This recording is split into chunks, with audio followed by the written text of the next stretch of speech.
warahmatullahi wabarakatuh. Perkenalkan, nama saya Sintiana Putri Ariyanti dari 11/8 nomor absen 6. Di sini saya akan menyampaikan tentang hasil seminar saya yang berjudul Hidup Sehat Berkelanjutan dari Aspek Kebersihan, Pengolahan Sampah dan Makanan yang dijelaskan oleh Dr. Ling Ahmad Qasim. Hidup sehat berkelanjutan dari aspek kebersihan, pengolahan sampah dan makanan. Yang namanya kesehatan itu ada beberapa faktor.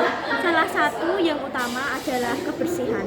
Yang sekarang jadi permasalahan adalah makanan. Banyak kasus yang berkaitan dengan makanan. Jika lingkungan kita kotor, maka menyebabkan lingkungan yang tidak sehat. Misalnya pada masa COVID. Contohnya, jika kita memakai sepeda motor dengan menggunakan helm yang ada kacanya, pasti akan menyebabkan pilek dan batuk. Kemudian, perilaku yang tidak sehat, contohnya tidak cuci tangan pakai sabun.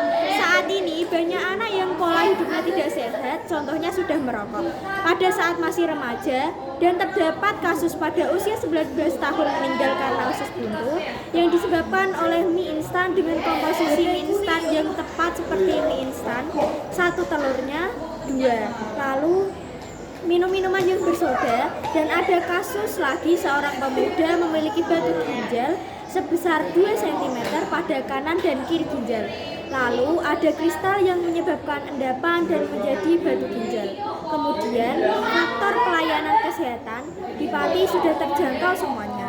Faktor turunan atau genetik, contohnya diabetes, darah tinggi yang hampir menyerang organ dalam yang non-infeksius, atau bisa disebut sebagai alergi. Siklus status gizi jika obesitas gizinya seimbang. Kesehatan reproduksi dapat dilakukan dengan ajaran agama yang masih banyak dijumpai atau tidak melakukan pernikahan dini. Prinsip melaksanakan pembangunan untuk generasi ke depan, tapi rata-rata mementingkan generasinya. Prinsip dasar pelindungan dan pengolahan lingkungan, menjaga lingkungan air, udara, lahan, dan laut. Isu prioritas berhubungan iklim yang sekarang terjadi sangat memberikan dampak. Terjadi adalah penurunan air sumur yang sudah ada bakterinya. Aliran sungai pun juga terkena bakteri. Alih fungsi lahan sangat besar jumlahnya di sebelah timur. Kota Pati sudah banyak alih fungsi lahan menjadi pabrik. Kondisi sanitasi total berbasis masyarakat membuang besar sembarangan. Namun banyak orang septic tanknya masih di sungai. Sepanjang banyak pralon yang bersumber dari rumah warga yang membuang limbah ke sungai. 84% airnya tercemar oleh hingga puskesmas Pati. Contohnya saya ambil dari 30%, 84% tidak memenuhi syarat dan tercemar oleh tinja. Pendekatan STBM dan pendekatan keluarga. Indikator keluarga sehat tanpa kesehatan, kita tidak dapat mewujudkan mimpi. Pilar 1, stop BAB, buang air besar sembarangan.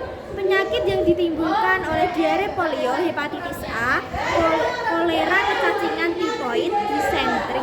Solusi jamban sehat. Pilar 2, cuci tangan pakai sabun, diare, menggunakan angka kematian balita karena diare.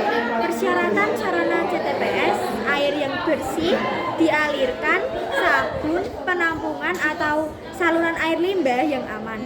CTPS di 5 tatanan, CTPS di sekolah, di rumah tangga, tempat-tempat umum, tempat kerja, dan di institusi di kesehatan. Pilar 3, PAMRT, pengelolaan air minum dan makanan rumah tangga.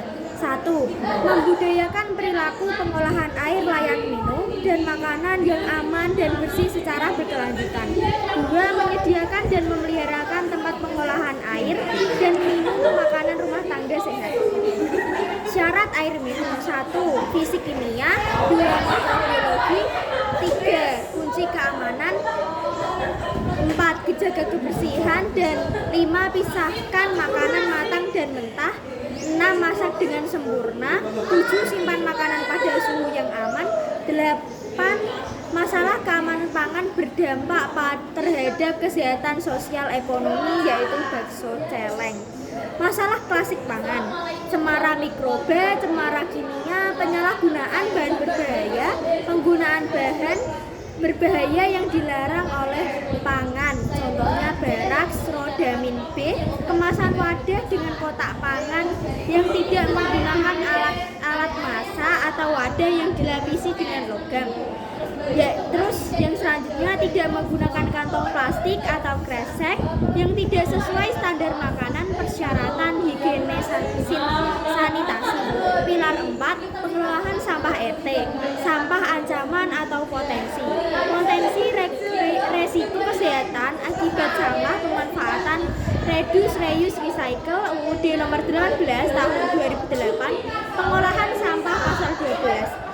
Dampak limbah yang tidak dikelola dengan benar, gangguan kesehatan manusia, gangguan genetik reproduksi, kerusakan tanaman dan binatang, gangguan kenyamanan, kerugian ekonomi, dan estetika. Pilar 5, limbah cair rumah tangga.